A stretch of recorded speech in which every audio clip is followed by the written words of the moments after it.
Fox 5 Health News, and Americans are ditching prescription drugs for natural remedies. A new study finds that patients are choosing alternative medications because they are easier and cheaper to get. All right, joining us now, Dr. Jennifer Caudle, family physician and professor at Rowan University. I'm assuming there's two sides to this story. There are two sides to every coin. We don't want to just ditch prescription medications, but obviously people have a lot of concerns about maybe getting hooked on opiates or whatnot. Yeah, people do have concerns. And I would actually say, let's just talk about medications in general. And this is aside even from the opioid thing. Literally this week, it happens every week, I have patients coming in. I'm a family doctor, and I want to prescribe them a blood pressure medicine or cholesterol medication because they need it based on current medical evidence. And they say to me, I just don't want to take any medications. That concept, regardless of whether we're talking about opioids or not, is a very popular one. And I just did a Facebook Live actually before coming in, because I'll be very, very honest with you. There are a lot of people, and I'm not saying this to be disparaging or anything, it's my personal just assessment.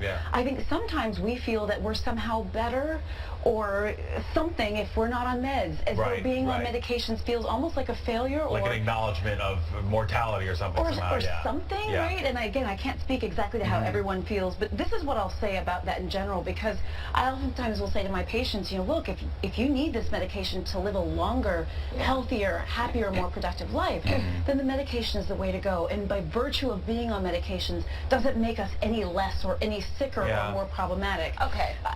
So let's just, some of these things are not FDA regulated. I'm sure that's a big concern in terms of the natural things. The natural stuff. Yes. But, I mean, for the people who, I mean, if you can opt to go natural, nothing wrong with that. Gary, you could be one of my patients, honey. You could be right here in the office talking. I'm in that school. But okay, so I'm not a Debbie Downer. You know, it's life or death. I'm not a Debbie Downer with natural stuff. My idea is, look, I want you not to be diabetic or hypertensive or on cholesterol medications because your weight is good and you're not drinking alcohol and you're eating right. That to me is natural. But this is what I want to say about supplements, okay?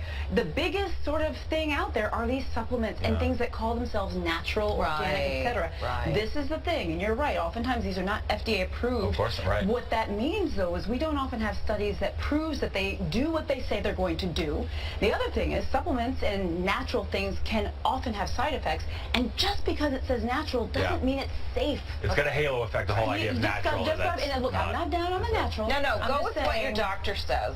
Right. No, gotcha. Indeed. All right. Well, women who work out have healthier hearts, and researchers say there was a simple test to see how fit you are. Do tell. Yeah, so this was a study that was done. Actually, in the study, I remember reading that one of the things they did was almost like what we consider a stress test. You've probably heard of stress testing if you go to the heart doctor and they check out your heart. The way we do that is really to see how much physical activity your heart can sort of undergo. And so they had these women climb up a number of flights of stairs to see how many flights of stairs. You find out what shape you're in quick when you go upstairs, don't you? Let me tell you. It's unbelievable. It's low tech and it works. So if you really want to know what kind of shape you're in, it's called go up and down some stairs really fast and see how quickly you start huffing and puffing. But the idea here, though, is that exercise, right?